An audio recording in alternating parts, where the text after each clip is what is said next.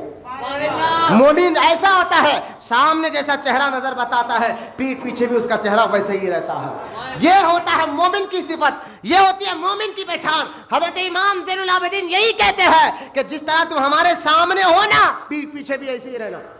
بولا نا محبت سے سبحان اللہ, پیٹھ پیچھے بھی آپ ایسے ہی رہنا. اچھا آپ کے بارے میں آتا ہے امام زین العابدین, بات ختم کراؤ دو باتیں عرض کر کہ آپ جو ہے نا بڑے خود اتنے بڑے عالم ہو کر ایک شخص کے محفل میں جاتے اور اس کے ساتھ بیٹھتے. لوگ کہتے ہیں کہ آپ خود اتنے بڑے عالم ہیں, فلاں مولانا تقریر کر رہے تو آپ ان کی صحبت میں کیوں جا رہے ہیں؟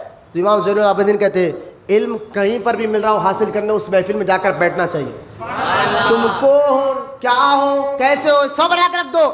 جس کا اللہ جس کو علم دیتا ہے, آدمی عمر میں بڑا نہیں علم میں بڑا ہوتا ہے, علم میں بڑا ہوتا ہے. تو جہاں علم حاصل کرنا ہو تو اس کی محفل میں یہ نہ دیکھو کون ہے, بوڑھا ہے, بچہ ہے, نوجوان ہے, کون ہے, لیکن علم دین بتا رہا ہے, قرآن حدیث کی باتیں بتا رہا ہے, ایسی محفلوں میں بیٹھا کرو.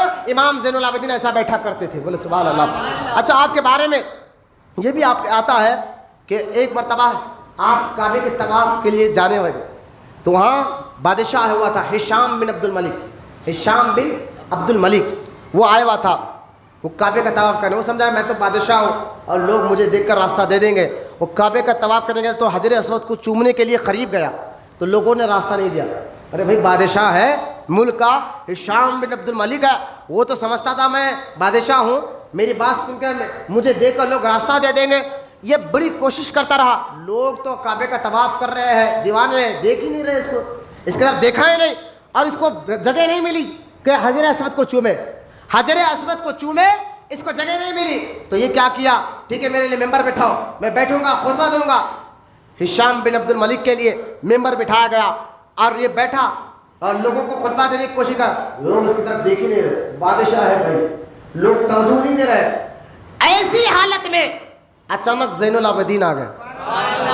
بولو اللہ سبحان اللہ, بولے محبت سے سبحان اللہ. حسین کا بیٹا علی آ گیا, ادھر بادشاہ بیٹھا ہے, لوگوں نے دیکھا تک نہیں, یہ حجر اسود کو چوم نہیں سکا, قبلی کتنی تھی, لیکن ایسے حالت میں حسین کا بیٹا علی امام زین العابدین آ گئے. لوگوں نے دیکھا کہ حسین کے بیٹے علی آئے, لوگ کعبے کا طواف کرتے کرتے رک گئے.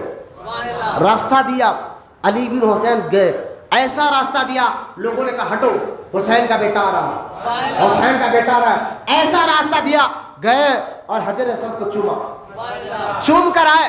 تو یہ ہشام بن عبد الملک کے کچھ ساتھی جو اس کے ساتھ ملک شام سے آئے تھے, انہوں نے کہا اے بادشاہ, لوگوں نے تو آپ کے لیے راستہ نہیں دیا, ان کے لیے راستہ دے دیا, ان کے لیے کعبے کا طواف روکا, راستہ بنایا, حجر اسود سے چوم کر آئے. یہ ہے کون؟ پہچانتے نہیں تھے. کہا بادشاہ یہ ہے کون؟ بادشاہ کو معلوم تھا یہ کون ہے, لیکن پھر بھی کہا نہیں معلوم میرے کون ہے گی. میرے کو نہیں معلوم کون ہے گی. یہ کہنے لگا کہ میں نہیں چاہتا یہ کون ہے. اچانک اسی مکہ میں کعبے کے سامنے جب یہ ہشام اپنے چیلوں کو کہتا میں نہیں پہچانتا ان کو, وہاں پر ایک بہت بڑے شاعر کھڑا ہوا تھا جس کا نام برزخ تھا. وہ کھڑا ہوا تھا. جب اس نے سنا کہ بادشاہ کہا کہ آپ کے پہچانتا ہے, لیکن جلن حسد سے کہا میں نہیں جانتا یہ کون ہے, تو برزخ کو برداشت نہیں ہوا. اس نے کہا اشعار میں, اس کا میں ترجمہ کہہ رہا ہوں, اور علماء کہتے ہیں جب اس شاعر نے یہ شعر پڑھا ہے نا, اسی پڑھنے کے صدقے میں اللہ نے اس کی بخشش کر دیا. اس نے کہا بادشاہ تو کہتا ہے علی بھی حسین کو نہیں جانتا, ارے یہ وہ ہے جن کو کعبہ بھی پہچانتا ہے. بولا سبحان اللہ. جن کو کعبہ پہچانتا تو نہیں جانتا, یہ جن کو کعبہ پہچانتا ہو تو نہیں سمجھتا. یہ علی بن حسین رضی اللہ تعالیٰ عنہ, ان کے بیٹے محمد بن باقر ہے, ان کے بیٹے امام جعفر صادق ہے, ان کے بیٹے موسیٰ کاظم ہے, اور ان کے بیٹے امام علی رضا ہے. امام علی رضا کے بارے میں اگر بولوں تو وقت نہیں اجازت دے رہا, میں اگر آپ کو بتاتا امام علی رضا کون ہے, جو امام زین العابدین کے بیٹے کے بیٹے کے بیٹے کے بیٹے ہیں, جن کے چہروں کو دیکھ کر بڑے بڑے علماء بے ہوش ہو جاتے تھے, وہ امام علی رضا ہے. جن کے بیٹوں کا یہ عالم ہے تو ان کے والد کا مقام و مرتبہ کیسا ہوگا. لہذا چہرہ ہوگا حضور کی طرح تھا امام زین العابدین. ایک روایت میں آتا ہے, آپ کے سیرت سے ہمیں پتہ چلا کہ مسجدوں میں آنا کیسا ہے. آپ کی سیرت سے ہمیں یہ پتہ چلا کہ پیر کی ذمہ داریاں کیا ہے. آپ کی زندگی سے ہمیں یہ پتہ چلا کہ لہٰذا کہ ادب و اخلاق اپنے مزاج میں ہونا کیسا ہے, اللہ کے گھروں کا, اللہ والوں کا. یہ ساری باتیں اور عبادت تقوی سب کچھ نیکیاں رکھ کر بھی پھر بھی اللہ کے خوف سے رونا, یہ آپ کی زندگی سے ہمیں سبق مل رہا. نیکیوں پر نہیں اترانا چاہیے کہ ہم نیکیاں کریں, ہم بڑا کام کریں, ہم فلاں کام کریں. یہ ساری باتیں آپ کی زندگی سے ہمیں یہ سبق مل رہا ہے. اہل بیت سے محبت کرنا یہ ایمان کا حصہ ہے. یہ ساری باتیں بتا کر بات ختم کر رہا ہوں.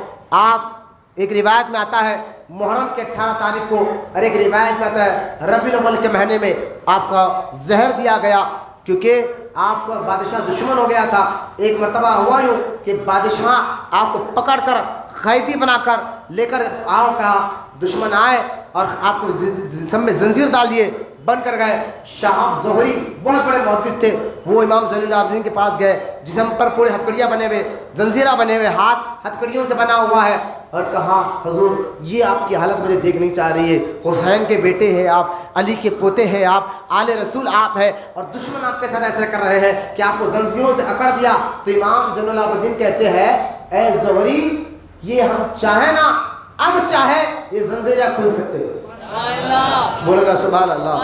لیکن اے زہری ہم اللہ کی رضا پر راضی رہنا چاہتے ہیں. جو مصیبت ہو یا پریشانی ہو, تکلیف ہو, ہم کچھ بھی رہے, ہم کہتے ہیں مولا جس حال میں بھی تو ہمیں رکھنا چاہتے ہیں ہم تجھ سے راضی ہیں. بولے نا محبت سے سبحان اللہ. شاہ زہری کہتے حضور یہ آپ چاہے تو کھل سکتے ہیں. ہاں, آپ نے وہ زنجیروں کو کھول دیا, خود بخود زنجیریں کھل گئی. یہ آپ کی کرامت ہے, ایک نہیں کئی سینکڑوں کرامات آپ کے ہیں. آخر کار آپ کو زہر کے ذریعے شہید کیا گیا. آپ کا مزار مبارک جنت البقیع میں امام حسن کے بازو آپ کا مزار مبارک آج بھی ہے. حضرت امام حسن, امام زین العابدین, امام محمد بن باقر اور امام جعفر صادق, یہ 4 مزارہ مدینے میں جنت البقیع میں ایک ساتھ ہے. جب بھی اللہ کا توفیق دے تو مدینے میں جائے. جنت البقیع میں 4 مزار, سرانے آپ کے چاچا حضرت عباس کی مزار ہے. لوگ کہتے ہو نہیں وہ خاتون جنت کی مزار, نہیں, خاتون جنت بھی فاطمہ کی مزار جنت البقیع الگ سے ہے, لیکن سرانے ایک مزار اور 4 مزارہ ایک ساتھ ہے.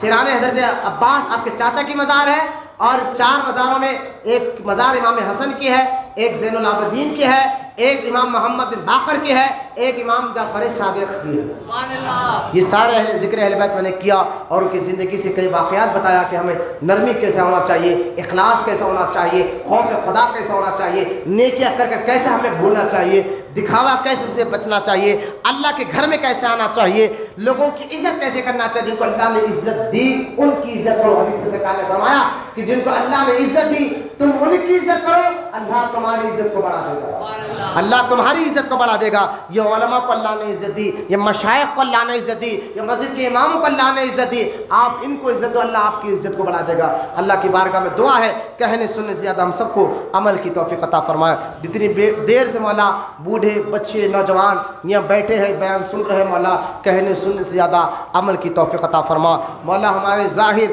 باطن جسم روح دل کو پاک بنا دے اور ہمارے دلوں میں علم نافع کو داخل فرما، سینے میں اسلام کی محبت کو داخل فرما مولا، دین کا درد عطا فرما، شریعت پر استقامت عطا فرما، دین پر عمل کرنا ہمارے لیے آسان کر دے مولا، نیکیوں سے محبت عطا فرما، مسجدوں کا ادب کرنے والا بنا، علماء کا ادب کرنے والا بنا، مشائخ کا ادب کرنے والا بنا، اولیاء اللہ سے محبت کرنے والا بنا، اہل بیت اور صحابہ سے محبت عطا فرما، اور ان دونوں کے صدقے مولا ہمارے دنیا اور آخرت میں کامیابی عطا فرما۔ وما علینا الا البلاغ والحمد للہ رب العالمین۔